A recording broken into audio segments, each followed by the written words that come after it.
मेरा नाम नीलम है और नीलम की शादी को अभी 3 महीने ही हुए थे। तब से वह सावन के महीने में अपने मायके आई थी। रक्षाबंधन पर अपने 2 छोटे भाइयों को राखी बांधने के बाद उसे अपनी ससुराल लौट जाना था। रक्षाबंधन 10 अगस्त को था। 3 अगस्त को जब वह घर में माँ के साथ काम-काज में हाथ बटा रही थी, तभी उसके मोबाइल की घंटी बजी। वह काम छोड़कर कमरे में गई और मेज पर रखे मोबाइल को उठाकर देखा, तो फ़ोन उसके पति बाबूराम का था। उसने तुरंत कॉल रिसीव की। उसके हेलो कहते ही बाबूराम की आवाज़ सुनाई दी। नीलम, तुम दातागंज आ जाओ, मैं तुम्हें गोपाल सिद्ध का मेला दिखाकर लाऊंगा। नीलम ने बहाना बनाकर उसे टालना चाहा, तो बाबूराम बोला, देखो नीलम, ऐसा मौका बार बार नहीं आएगा, इसलिए आ जाओ, मैं तुम्हारा इंतज़ार कर रहा हूँ। बाबूराम ने अधिकार भरे शब्दों में अपनी बात कहकर जगह बता दी और फ़ोन काट दिया। नीलम को बाबूराम पर बिल्कुल भरोसा नहीं था। 3 महीने में वह उसे जितना जान पाई थी, उससे उसे लगता था कि बाबूराम उसे पसंद नहीं करता, लेकिन वह उसका पति था और जिद कर रहा था, इसलिए जाना उसकी मजबूरी थी। उसने अपनी माँ को बताया और फिर अपनी छोटी बहन संगीता को साइकिल पर बैठाकर दातागंज चली गई। जब देर शाम होने पर भी नीलम संगीता के साथ वापस नहीं लौटी, तो उसकी माँ को चिंता हुई। माँ ने यह बात अपने पति हरभजन को बताई। उन्होंने नीलम और संगीता की खोजबीन शुरू की। नीलम के ससुराल में फ़ोन करके पता किया, तो वे दोनों वहाँ भी नहीं गई थी। बाबूराम भी घर पर नहीं था। हरभजन का परिवार बदायूं जिले के थाना दातागंज क्षेत्र के गांव केशवपुर में रहता था। उसकी 2 बेटियां थीं और 2 बेटे। जब 2 दिनों तक खोजबीन करने के बाद भी बेटियों का कोई सुराग नहीं मिला, तो उसने थाना दातागंज में बाबूराम के विरुद्ध धांधली की धारा 364 के तहत अपहरण का मुकदमा दर्ज करा दिया। बाबूराम के खिलाफ रिपोर्ट इसलिए लिखाई क्योंकि उसी ने फ़ोन करके नीलम को दातागंज बुलाया था। दातागंज के थाना प्रभारी विपिन कुमार ने बाबूराम के बरेली के थाना कैंट क्षेत्र के गांव भहुआपुर स्थित घर पर दबिश दी, तो वह घर पर नहीं मिला। इस पर विपिन कुमार ने बाबूराम के मोबाइल नंबर को सर्विलांस पर लगवा दिया। 9 अगस्त को विपिन कुमार को बाबूराम के धौलाघाट पुल पर होने की सूचना मिली। वह पुलिस टीम के साथ वहां जा पहुंचे। बाबूराम वहां मिल गया। पुलिस उसे गिरफ्तार करके थाने ले आई। थाने में जब उससे पूछताछ की गई, तो उसने बताया कि उसने अपनी पत्नी नीलम और साली की उनके ही दुपट्टे से गला घोंटकर हत्या कर दी थी और दोनों की लाशें ढका गांव में उसके मामा के गन्ने के खेत में पड़ी है।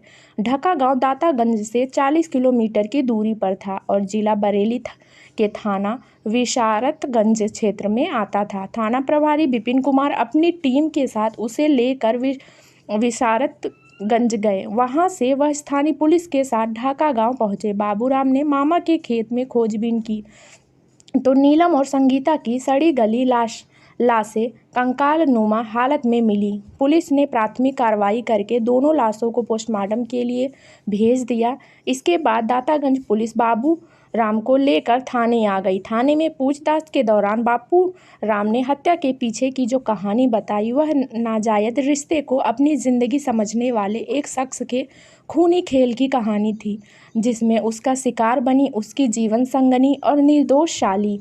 महानगर बरेली के थाना के क्षेत्र के गांव भौआपुर निवासी खंजन लाल किसान का सबसे छोटा बेटा था बाबूराम। पेशे से किसान खंजन लाल के पास 7 बीघा जमीन थी।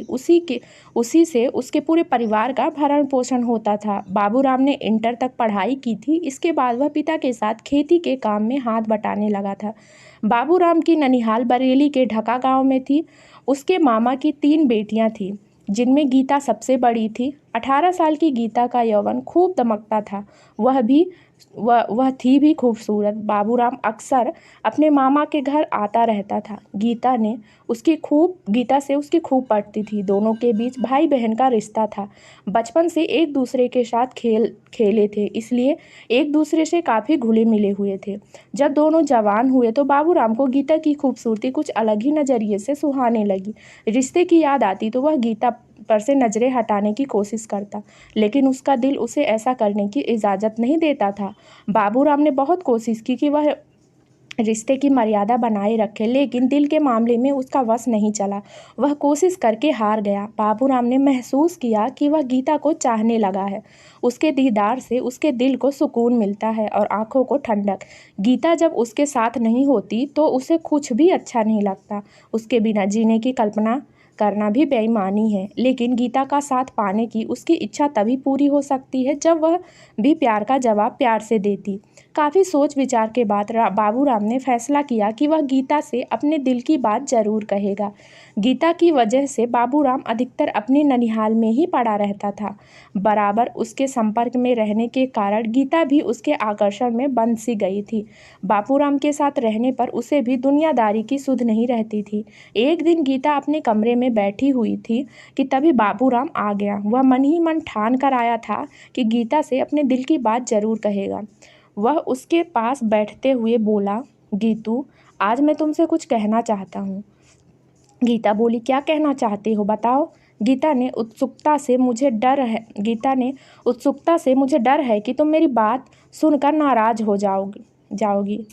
गीता बोलती है, पता तो चले ऐसी क्या बात है जिसे कहने से तुम इतना डर रहे हो।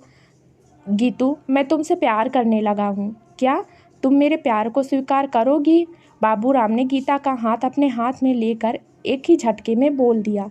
गीता बोली, क्या? सुनकर गीता चौंक पड़ी। उसे एकाएक अपने कानों पर भरोसा नहीं हुआ। हाँ गीतू, मैं तुमसे प्यार करने लगा हूँ और तुमसे शादी करना चाहता हूँ। ये कैसी बातें कर रहे हो? तुम अच्छी तरह जानते हो हमारे बीच भाई बहन का रिश्ता है। गीतू, मैंने कभी भी तुम्हें बहन की नज़र से नहीं देखा। मुझे अपने प्यार की भीख दे दो, मैं तुम्हारे लिए पूरी दुनिया से लड़ जाऊंगा। हम समाज की नज़र में भाई बहन हैं। जब लोगों को पता चलेगा तो वे हमें कभी एक नहीं होने देंगे। तुम किस से लड़ोगे? मुझे किसी की फिक्र नहीं है। बस तुम एक बार हाँ कह दो, ठीक है? ठीक है, तुम इतना कह रहे हो तो मैं इस बारे में सोचने के बाद जवाब दूंगी। गीता ने उसे टालने के लिए कहा। ठीक है, कल सुबह मुझे बरेली जाना है, शाम तक लौट आऊँगा। तब तक तुम सोच लेना और मुझे अपना जवाब बता देना। कोशिश करना तुम्हारा जवाब मेरे हक में हो। कहकर बाबूराम कमरे से बाहर चला गया। रात को खाना खाने के बाद गीता जब सोने के लिए बिस्तर पर लेटी तो नींद उसकी आंखों से कोसों दूर थी। उसके कानों में बाबूराम के शब्द गूंज रहे थे। उसने अपने दिल में झांकने की कोशिश की तो उसे लगा कि वह भी जाने अनजाने में बाबूराम से प्यार करती है, लेकिन भाई बहन के रिश्ते के भय से अपने प्यार का इजहार नहीं कर पा रही थी। अब जब बाबूराम प्यार की बात कर रहा है तो उसे पीछे नहीं हटना चाहिए। जिंदगी में सच्चा प्यार हर किसी को नहीं मिलता। ऐसे में वह बाबूराम के प्यार को क्यों ठुकराए? काफ़ी सोच विचार कर उसने फैसला कर लिया कि उसे क्या करना है। अगले दिन की सुबह गीता के लिए कुछ अलग ही थी। बाबूराम के प्यार में डूबी हुई वह खोई खोई सी थी, लेकिन किसी को भनक तक नहीं लगी कि उसके दिमाग में क्या चल रहा है। उधर उस दिन गीता को बेसब्री से बाबूराम के लौटने का इंतजार था। बाबूराम रात को लगभग 9 बजे घर लौटा और घर के लोगों से मिलकर गीता के कमरे में आ गया। उसने आते ही गीता से पूछा, गीतू, जल्दी बताओ, तुमने क्या फैसला लिया? बाबू, मैंने रात भर काफ़ी सोचा और फैसला लिया कि गीता ने अपनी बात बीच में ही रोक दी। यह देख बाबूराम के दिल की धड़कन तेज हो गई। वह उत्सुकतावश गीता का हाथ पकड़कर बोला, बोलो गीतू, मेरी ज़िंदगी तुम्हारी फैसले पर ही टिकी है। तुम्हारे इस तरह चुप हो जाने से मेरा दिल बैठा जा रहा है। बाबूराम की हालत देखकर गीता एकाएक खिलखिलाकर हंस पड़ी। उसे इस तरह हंसते देखकर बाबूराम ने उसकी ओर सावलिया निगाहों से देखा तो वह बोली, मेरा फैसला तुम्हारे हक में है। यह सुनकर बाबूराम खुशी से झूम उठा और उसने गीता को बाहों में भर लिया। गीता खुद को उससे छुड़ाते हुए बोली, अपने ऊपर काबू रखो। अगर किसी ने हमें इस तरह देख लिया तो कयामत आ जाएगी। हमारा प्यार शुरू होने से पहले ही ख़त्म हो जाएगा। क्या करूं गीतू, तुम्हारा फैसला सुनकर मैं पागल सा हो गया। ठीक है, लेकिन लोगों की नज़र से हम भाई बहन हैं, इसलिए वे हमारी शादी नहीं होने देंगे। बाबूराम ने कहा, हमारी शादी ज़रूर होगी और कोई भी हमें नहीं रोक पाएगा, लेकिन यह तो बाद की बात है। वैसे हमारे बीच जो भाई बहन का रिश्ता है वह एक तरह से अच्छा ही है, इससे हम पर कोई जल्दी शक नहीं करेगा। गीता भी बाबूराम की बात से सहमत हो गई और फिर उस दिन से दोनों का प्यार परवान चढ़ने लगा। दोनों एक साथ घूमने और फिल्में देखने जाने लगे। बाबूराम और गीता मामा फूफा के बेटा बेटी होने की वजह से भाई बहन लगते थे। ऐसे में दोनों के बीच जो कुछ भी चल रहा था उसे प्यार नहीं कहा जा सकता था। दोनों बालिग थे, इसलिए नासमझी भी नहीं। उनके बीच पक रही खिचड़ी की खुशबू बाहर पहुंची तो लोग तरह तरह की बातें करने लगे। धीरे धीरे यह खबर दोनों के घर वालों तक पहुंच गई। सच्चाई का पता लगते ही दोनों घरों में कोहराम मच गया। परिवार के लोगों ने एक साथ बैठकर दोनों को समझाया, रिश्ते की दुआई दी, लेकिन उन दोनों पर कोई असर नहीं हुआ। हालांकि घर वालों के सामने दोनों ने उनकी हाँ में हाँ मिलाई और एक दूसरे से न मिलने का वादा किया। उस वादे को दोनों ने कुछ दिनों के लिए निभाया भी, लेकिन कुछ दिनों बाद वे दोनों फिर मिलने लगे। ऐसे में बाबूराम के पिता ने उसकी शादी करा देने का निर्णय लिया। शादी भी ऐसी की झटमगनी पट ब्याह। भौवापुर गांव के ही एक परिचित ने उन्हें बदायूं जिले के गांव केशवपुर निवासी हरभजन की बेटी नीलम के बारे में बताया। यह बताने वाला परिचित हरभजन का एक रिश्तेदार था। नीलम को घर में पूनम के नाम से बुलाते थे। वह दातागंज के चिरौंजी लाल इंटर कॉलेज में इंटर की छात्रा थी। नीलम बहुत ही सरल व शांत स्वभाव की युवती थी। वह बालिग हो चुकी थी, इसलिए उसके पिता को उसके विवाह की चिंता सताने लगी थी। जब नीलम के लिए बाबूराम का रिश्ता आया तो वह मना नहीं कर सका। उसके बाद सब कुछ इतना जल्दी तय हुआ कि उसे इतना वक्त नहीं मिला कि बाबूराम और उसके परिजनों के बारे में कुछ पता लगा सके। बाबूराम के घर वाले तो कुछ जानना ही नहीं चाहते थे। वह तो जल्द से जल्द उसकी शादी करके उसे बंधन में बांधना चाहते थे, जिससे वह गीता से सारे रिश्ते तोड़ दे। रिश्ता तय होने के बाद इसी साल 16 मई को दोनों का विवाह हो गया। नीलम मायके से विदा होकर अपनी ससुराल आ गई, लेकिन बाबूराम ने उसमें कोई रुचि नहीं दिखाई। बाबूराम पर तो गीता की दीवानगी छाई हुई थी। वह किसी हाल में उससे अलग होना नहीं चाहता था। वह अपनी शादी होने से तो नहीं रोक पाया, लेकिन शादी के बावजूद वह नीलम को अपनी ज़िंदगी की जीवन नहीं बनाना चाहता था, इसलिए वह उसके साथ बेरुखी से पेश आने लगा। वह बात बात पर उस पर चिल्ला पड़ता, उससे उल्टा सीधा बोलता। उसकी हरकतों से नीलम समझ गई कि वह उसे पसंद नहीं करता। ज़रूर उसने किसी मजबूरी के तहत उससे विवाह किया है। दूसरी ओर बाबूराम गीता से मिला तो उसने नाराज़गी जताई और याद दिलाया कि उसने हमेशा उसी का रहने का वादा किया था। कोई भी उनके बीच नहीं आएगा। वह अपने वादे को कैसे भूल गया? इस पर बाबूराम ने उससे कहा कि वह अपने वादे को नहीं भूला है, उसके अलावा यह किसी और को अपनी ज़िंदगी नहीं बना सकता। लेकिन जब गीता ने नीलम को अपने रास्ते का रोड़ा बताया तो उसने कहा कि वह इस रोड़े को हमेशा के लिए अपने रास्ते से हटा देगा। इसके बाद बाबूराम ने नीलम की हत्या की साजिश रचनी शुरू कर दी। सावन में जब नीलम अपने मायके आई थी तो बाबूराम ने अपनी साजिश को अंजाम देने का फैसला कर लिया। इसके लिए उसने अपनी प्रेमिका के ही गांव और उसके पिता के खेत को ही नीलम का मृत्यु स्थल चुना। 3 अगस्त को बाबूराम ने नीलम को फ़ोन करके कहा कि वह दातागंज आ जाए। वह उसको गोपाल सिद्ध का मेला दिखाने के लिए साथ ले जाएगा। नीलम ने आनाकानी की, लेकिन बाबूराम नहीं माना। नीलम को उस पर भरोसा पहले से ही नहीं था, इसलिए उसने अपनी बहन संगीता को साथ लिया और उसे साइकिल पर बैठाकर दातागंज पहुंच गई। वहां पहले से तय जगह पर बाबूराम उसे इंतजार करता मिला। वह दहेज में मिली बाइक से आया था। नीलम की साइकिल एक जगह खड़ी करवाकर बाबूराम दोनों बहनों को बाइक पर बैठाकर मेला दिखाने ले गया।